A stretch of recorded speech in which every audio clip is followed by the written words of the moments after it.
Hello friends, સ્વાગત છે તમારું અમારી ચેનલ ખાના પીના ફૂડ્સમાં।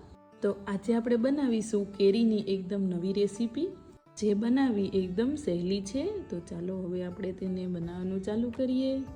તો સૌથી પહેલાં આપણે અહીંયા એક મિક્સર જાર લઈ લઈશું, તેમાં પાર્લેજી બિસ્કિટ એડ કરીશું।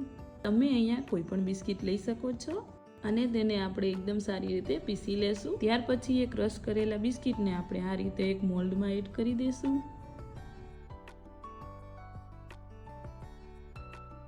અને તેની ઉપર આપણે ઓગાળેલું બટર યા તો ઘી નાખીશું। હું અહીંયા ઘીનો યુઝ કરું છું અને પછી આપણે બિસ્કિટના ભૂકો અને ઘીને એકદમ સારી રીતે મિક્સ કરી લેશું।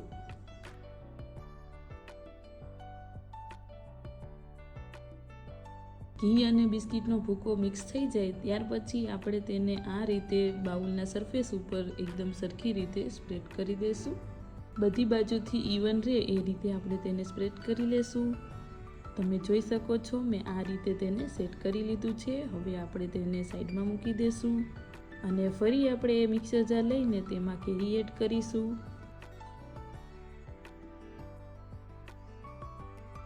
અને ત્યાર પછી તેમાં 1 ચમચી જેટલી ખાંડ એડ કરીશું અને તેને પણ આપણે મિક્સરમાં પીસી લેશું। ત્યાર પછી આપણે એક બાઉલ લઈ લેશું। બાઉલમાં આપણે આ રીતે વેનીલા આઈસ્ક્રીમ એડ કરીશું, પછી તેને આપણે ચમચીની મદદથી થોડી ઓગાળી લેશું।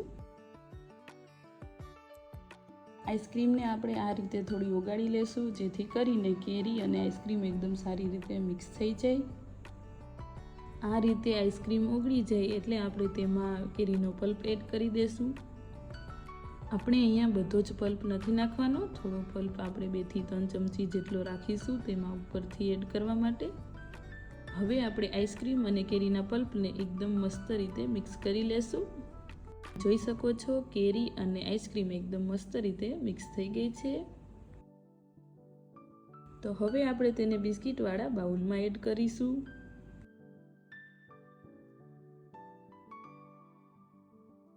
બધી બાજુ એકદમ સરખી રીતે ફેલાવી લેશું। ત્યાર પછી આપણે જે 2 થી 3 ચમચી જેટલો કેરીનો પલ્પ રાખેલો એ આપણે તેની ઉપર એડ કરી દઈશું અને તેને ફોર્કની મદદથી આ રીતે સેટ કરી લેશું।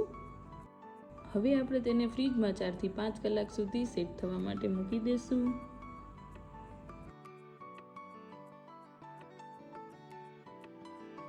ચાર થી 5 કલાક જેટલો સમય થઈ ગયો છે। તો હવે આપણે તેને બહાર કાઢી લેશું અને તેને ચેક કરી લેશું। તમે જોઈ શકો છો બધી વસ્તુ એકદમ સારી રીતે સેટ થઈ ગઈ છે। તો હવે આપણે તેને ડેકોરેશન માટે ઉપરથી થોડા કેરીના કટકા એડ કરીશું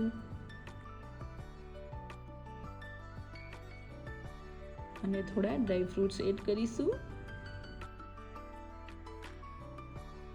તો તૈયાર છે આપણી કેરીની એકદમ મસ્ત નવી રેસીપી।